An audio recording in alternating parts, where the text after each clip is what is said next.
Hey guys, and welcome back to another video. This is a slightly different video to what I normally do, since my videos are always video game related. But since I haven't played that many video games this year, to be honest, I've seen a lot more movies, and to make up for the lack of game talk, I'll do a movie review, movie list. Sorry.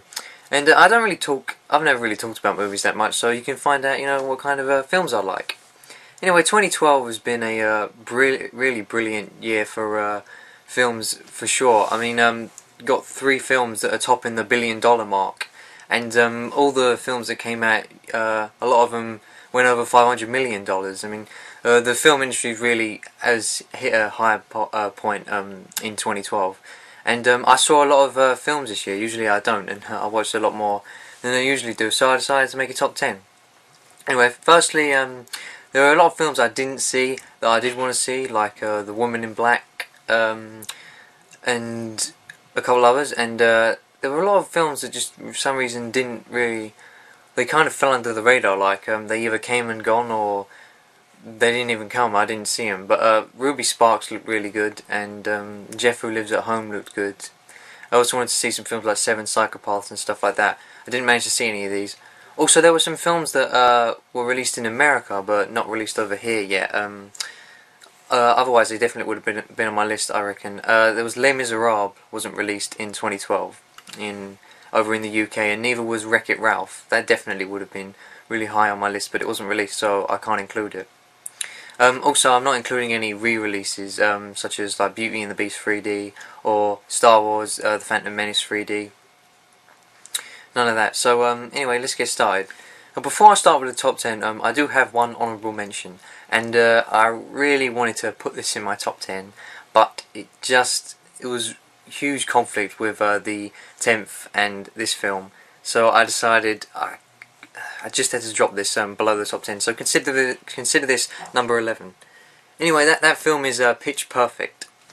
Now I know what you're thinking. This is more of a girly film, more of a teen flick. It's kind of like what I describe as bitch flicks, like Mean Girls and stuff like that. But to be honest, they're a bit of a guilty pleasure of mine, and this film was really funny. The only reason I went to see it was because I had to take my little sisters to go and see it.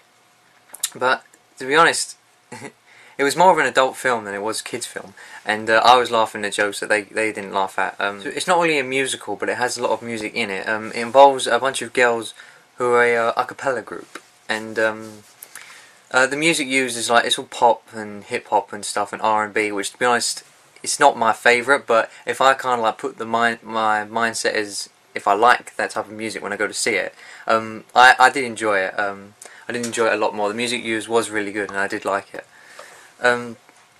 Also, the actors were brilliant, and one of the funniest things about this film was the 2 commentators, Elizabeth Banks and I can't remember, but another male commentator. They were really funny, and there was loads of jokes that my little sisters wouldn't get. I was just sitting there laughing, and they didn't have a clue why.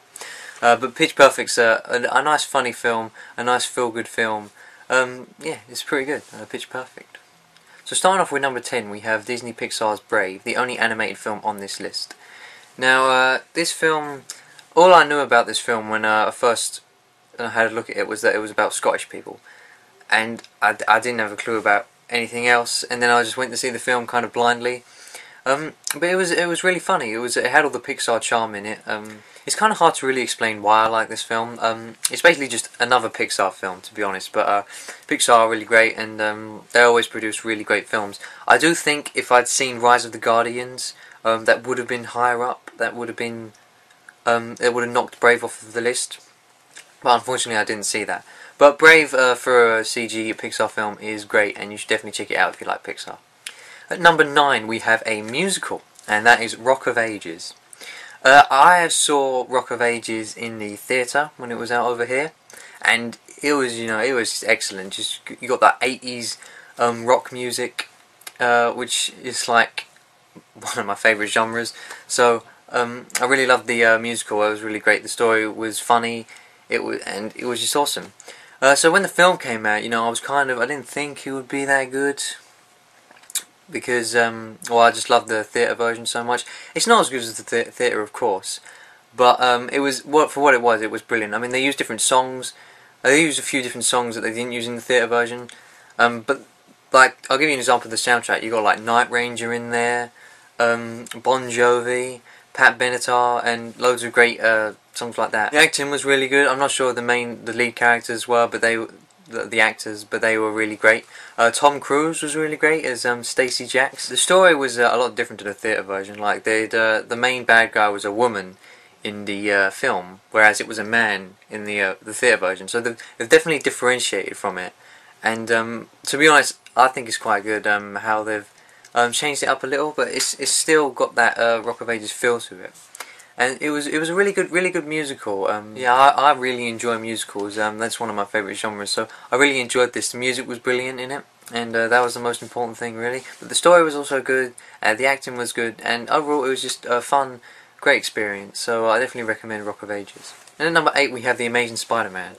Now I like Spider-Man. I've been a fan of Spider-Man since I was a child. So I was really looking forward to this. I enjoyed Spider-Man 1 and 2, definitely. I hated 3, so this is kind of their chance to reboot the franchise and get me back into it, and they succeeded definitely. This is a brilliant film. The whole everything they use, the camera work's great. The whole cinematography, the CG that they do, like the first-person shots, is also brilliant. The acting's great. We have Andrew Garfield now as Spider-Man. Also, we have Emma Stone as Gwen Stacy. She was also brilliant. So the acting was great in this film. The story was also good. It's not without its faults though, for sure. I mean, it's not a perfect film, but for a Spider-Man film, you know, it's fun to watch. It's you like the way that they've done the camera work. You really feel like, it's probably going to sound cheesy, but you really feel like you are Spider-Man. Like after watching the film, I just wanted to go outside and, you know, sling some webs and go swing around town. But yeah, Spider-Man, Amazing Spider-Man is a great film. I probably prefer it to the older Spider-Mans. Maybe, I'm not entirely sure yet, but I really enjoyed it. So Amazing Spider-Man is excellent. If you're a Spider-Man fan, gotta check it out. And now coming in at number 7, a film I didn't think I would enjoy as much as I did, and that is 007's Skyfall. Now before this I'd only seen Casino Royale and Quantum of Solace, and I really enjoyed Casino Royale. Just before watching the film, just before watching Skyfall, I decided to watch Quantum of Solace to kind of get caught up, and realised that it was Casino Royale 1.5. I just watched Casino Royale again. It was the same thing, just like shot a second time really, and edited a second time. But Skyfall wasn't that. Like obviously James Bond films, they have a set way you've got to do them. You got the chase, you got the girl that he has to save, and all that. But Skyfall just kind of took it.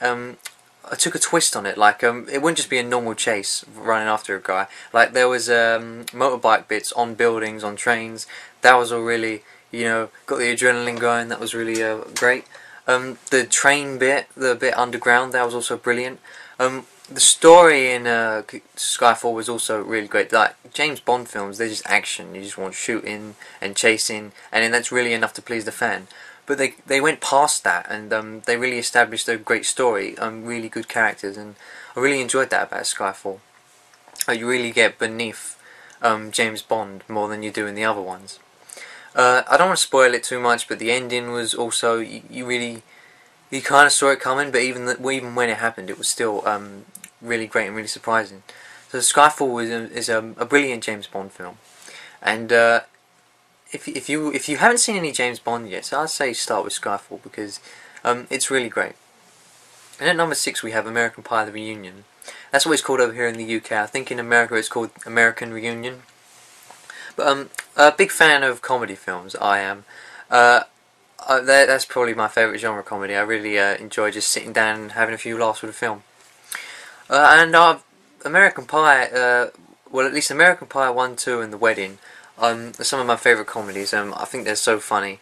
They're just brilliant. Like, they were teen comedies. Now it's kind of, what it's had to do is grow up with the audience, because American Pie: The Reunion came out like 10 years later than the original, but it's still trying to attract in the same audience. I think they've done that successfully. I mean, all the old comedy that they've used is back. Like, they must have got the same writers, and they've also brought in old things from the past American Pie films, where you can like draw from. Like Oz wasn't in American Pie: The Wedding, and in They make a point about that right at the beginning. But they make a lot of references to the older films, which is one of my favourite things about this film. The amount of references that you can just kind of watch it and like, oh, that was in The Wedding, and stuff like that. Really great for American Pie fans.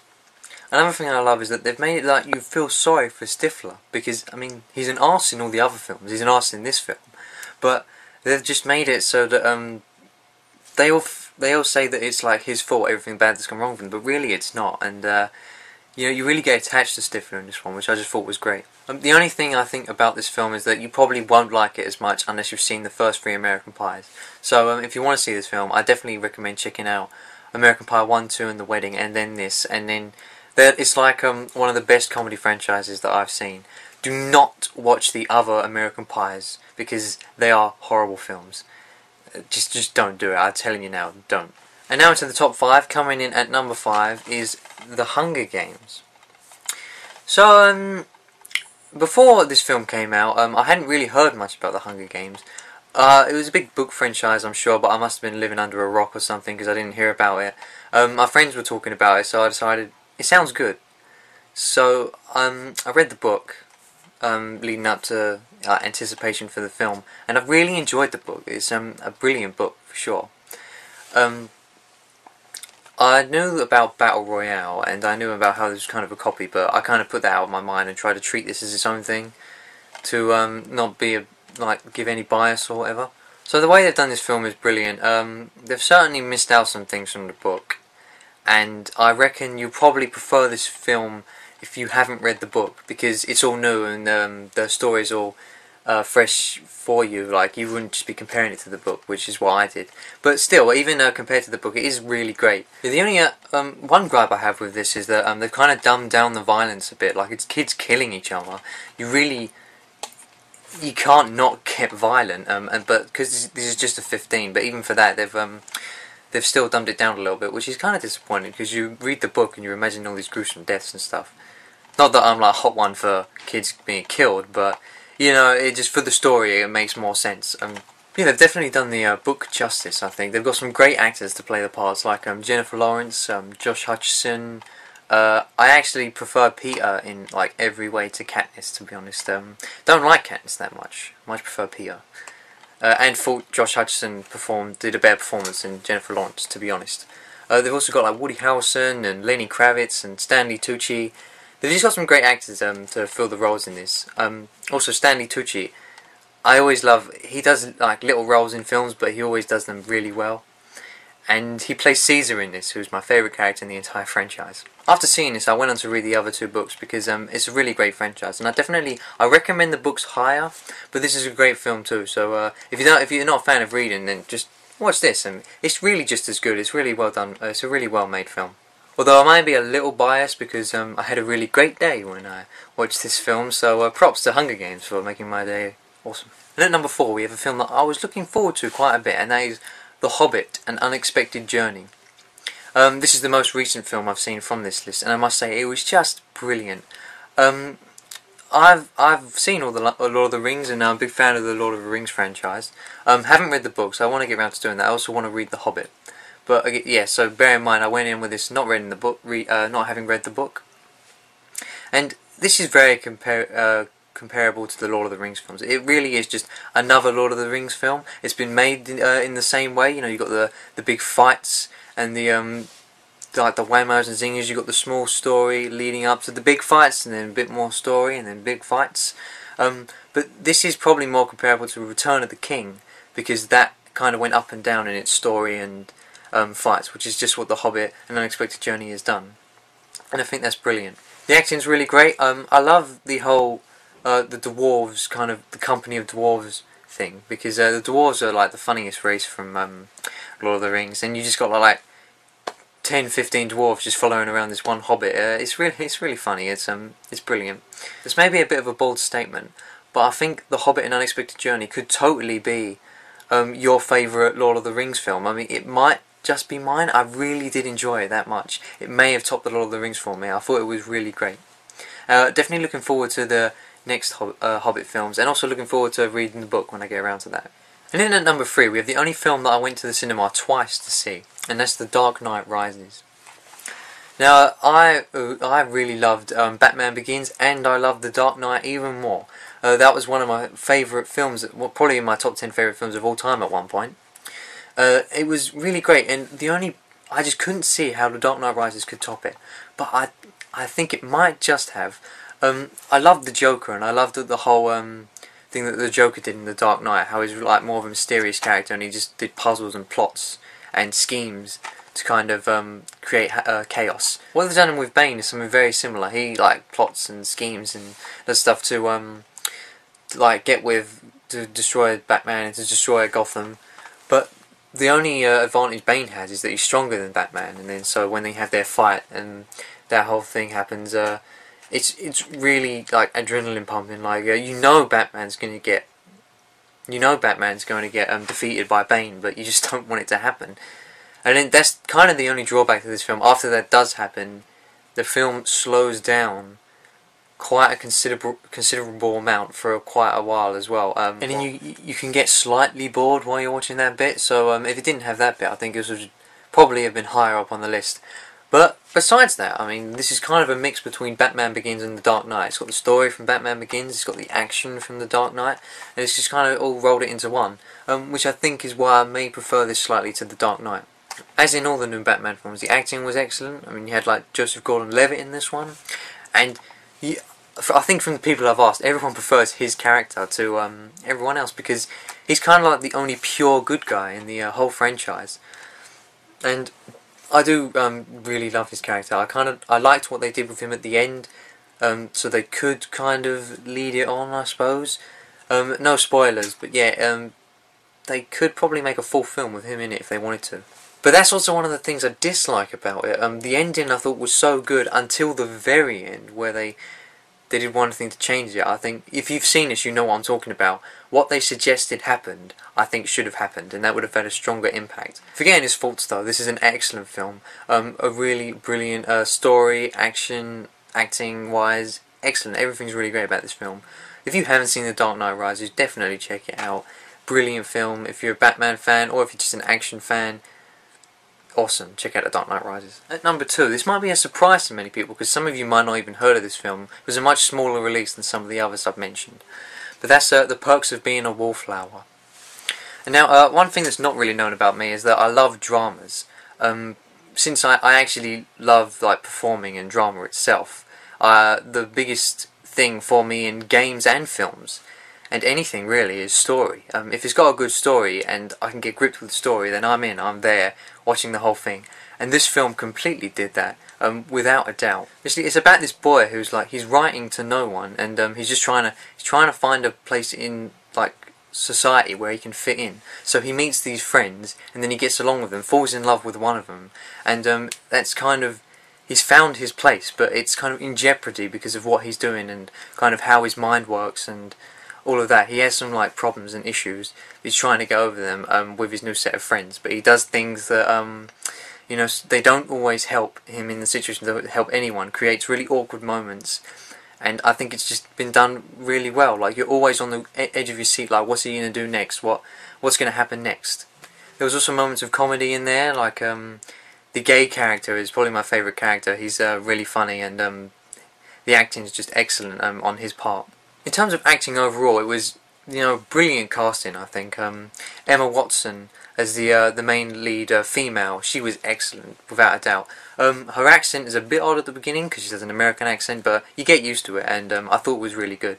There was also they brought in actors from like Scott Pilgrim vs. the World, which is one of my favourite films. They had a couple of actors from there, but the best acting I think was from the main character. I'm not sure of his name, but he also played Percy Jackson. I know that. His acting was just excellent. I mean, really fell in love with the character he created. It was brilliant.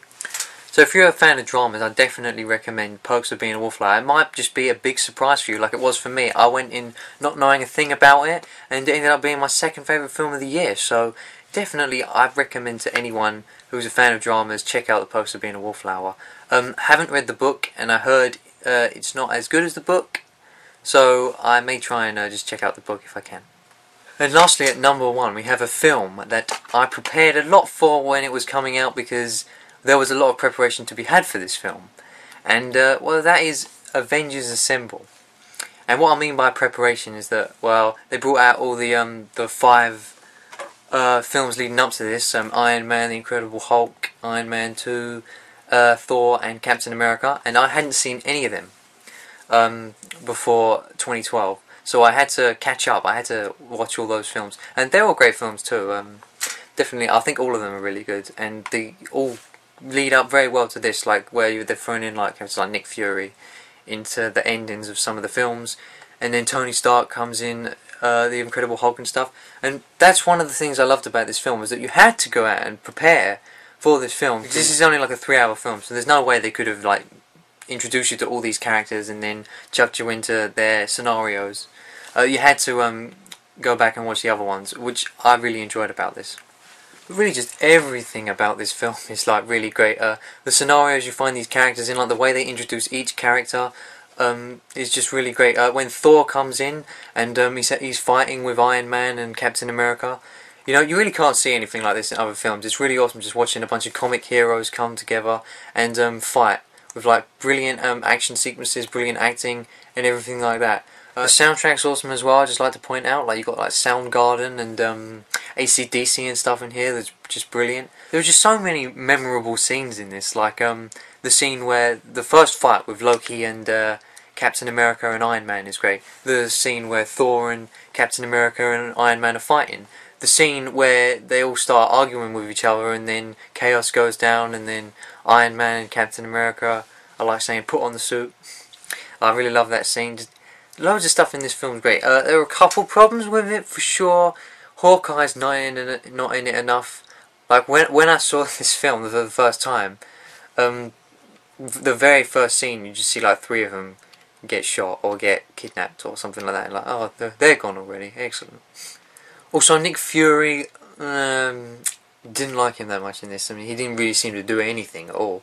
To be honest, Agent Phil Coulson was more important than Nick Fury was. Like, everything in this film is just kind of leading up to the final big battle scene with all the Avengers and Loki, and then everything just going crazy around the town. And it's done really well. That battle scene is excellent. The ending's great. Really, just, I can't say too many bad things about this film. I can only praise this film, really. It's just such a great film. Really worth the build-up. Like, if this wasn't as good as the build-up films, then it would have been completely just not worth it. But it totally was. An excellent film. Really worth the watch. I don't really consider myself a fan of action films, but this year there's just been so many great action films, and this one's just the top of them all. So, Avengers Assemble, if you haven't seen it already, get on that, because it's a brilliant film. Excellent. I don't really consider myself much of an expert at movies, so apologies if I couldn't talk to you as well about the movies that I do about like games and stuff. But I hope you enjoyed my top 10, and maybe comment below and say what your favourite films of the year was, and say what you thought about some of my opinions maybe. And I do plan on doing a top 5 games of the year, because I did play at least 5, and I definitely have a top 5 that I can do. So thanks for watching, and I'll see you in the next video.